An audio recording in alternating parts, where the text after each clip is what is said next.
E aí, meu irmão, tudo bem, né? Eu espero que você esteja conseguindo ler a Bíblia com a sua família, orar, esteja tentando mudar também. Muito feliz de estar aqui, mais um dia do nosso propósito. Hoje, dia 52, capítulo 2 de Êxodo. Nós vamos ver um personagem especial, um dos mais importantes de toda a história bíblica. Ele vai ser introduzido aqui nesse capítulo, que é a figura de Moisés.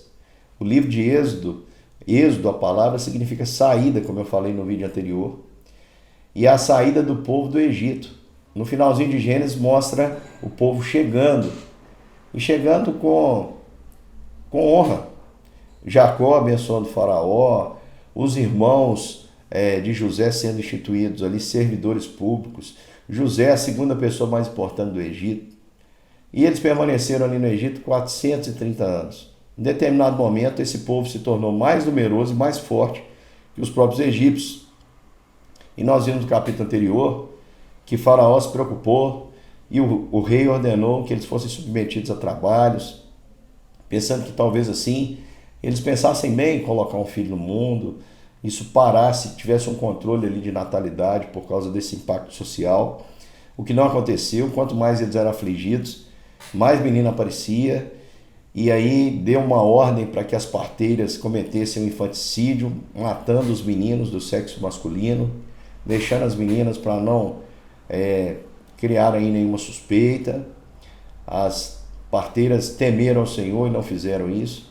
Depois vem a ordem do rei para que toda criança do sexo masculino fosse lançada no rio Nilo, que tinha uma conotação ali religiosa, um sacrifício aos deuses.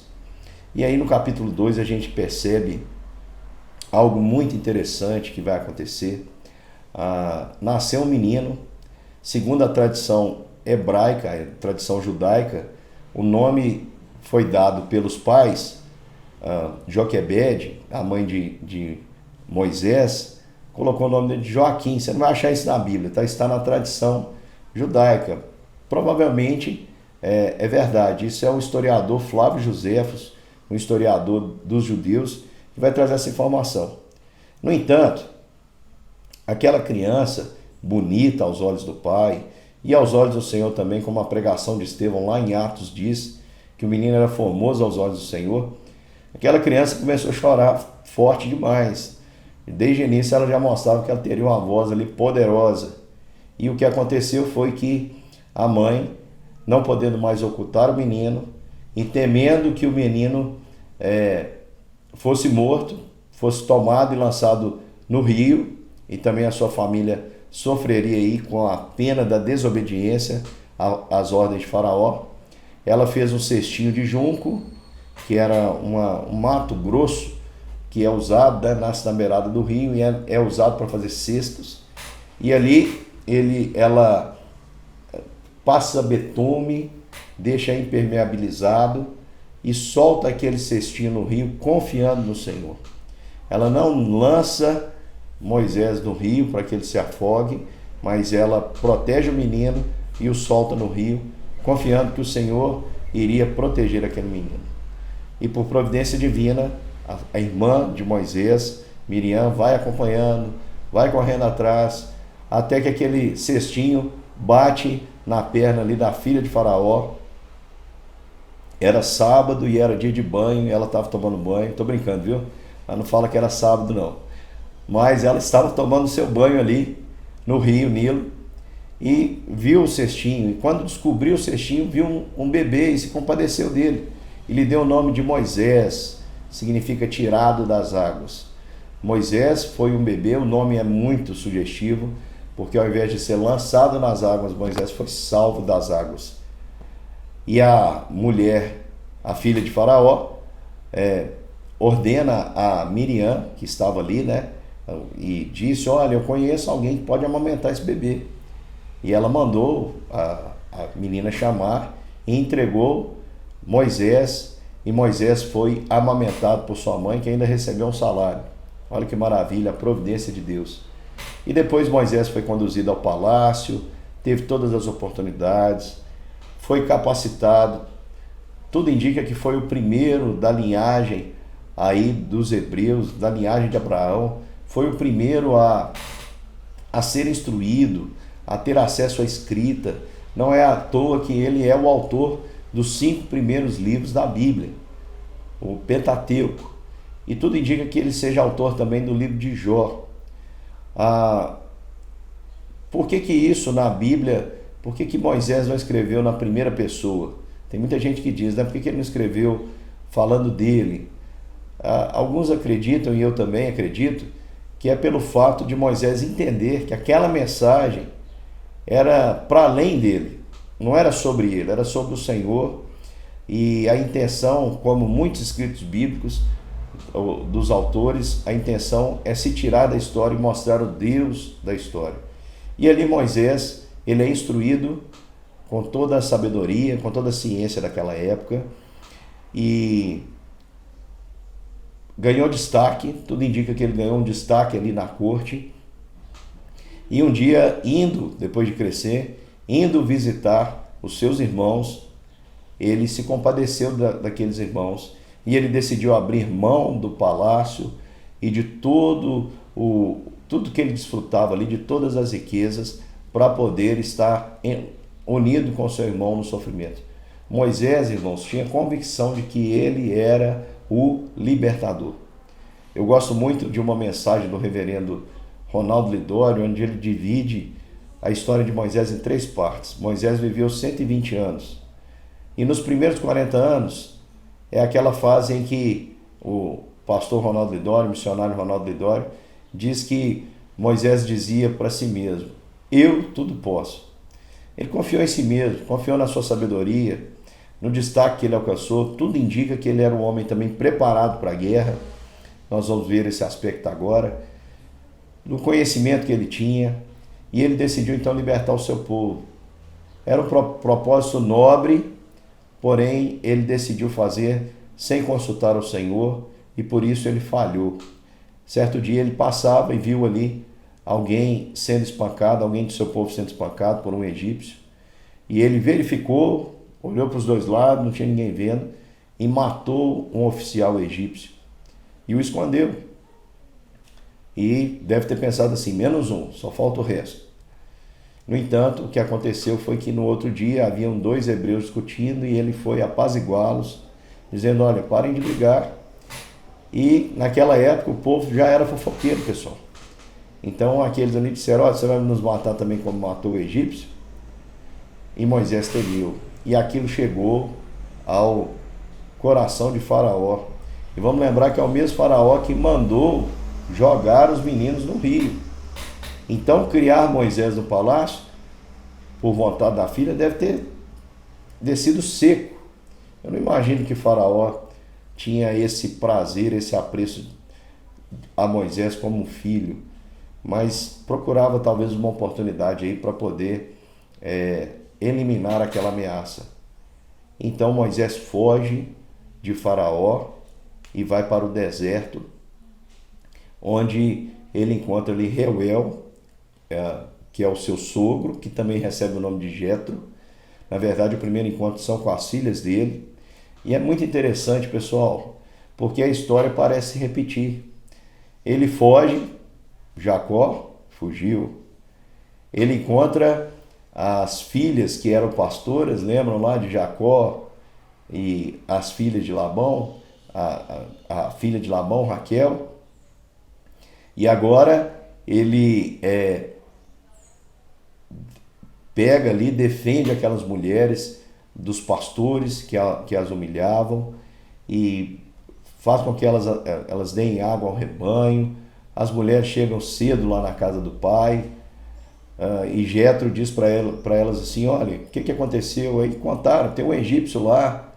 Vamos lembrar de Moisés fugindo ali com os traços ainda egípcio. Se você já viu algum filme antigo, você já viu quanta maquiagem eles usavam, roupas diferentes. E é interessante que Deus encaminha Moisés para descendentes de Ismael. Esse povo midianita era um povo que descendia de Ismael, filho de Abraão. Portanto, eles conheciam o Senhor de Abraão.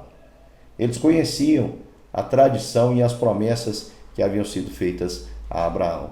E ali naquele lugar, diz o texto, que a Reuel convida Moisés para morar com ele, ele dá por esposa Zípora, e ele passa a ser pastor no deserto. E a gente fica pensando assim, poxa vida, tudo acabado. Um homem que estava no trono tinha toda a possibilidade política para libertar o povo, agora vai para o deserto. E as aplicações que eu quero fazer para você é o seguinte: confie no Senhor, meu querido irmão. Se sair algo, um decreto, uma lei, que determine que você faça algo que é pecado, era pecado entregar o seu filho para ser morto, isso é claro, você não deve obedecer, tema ao Senhor. O Senhor, pela sua providência, nos livrará. E se não nos livrar, irmãos, nós teremos a nossa consciência tranquila diante do Senhor e Ele nos vingará dos nossos adversários. Como Sadraque, Mesaque e Abednego disseram para Nabucodonosor: Nabucodonosor, a questão aqui, quando eles foram confrontados por Nabucodonosor, ameaçados a serem jogados na fornalha, eles disseram: olha, a questão aqui não é se nós vamos ficar livres da fornalha, não.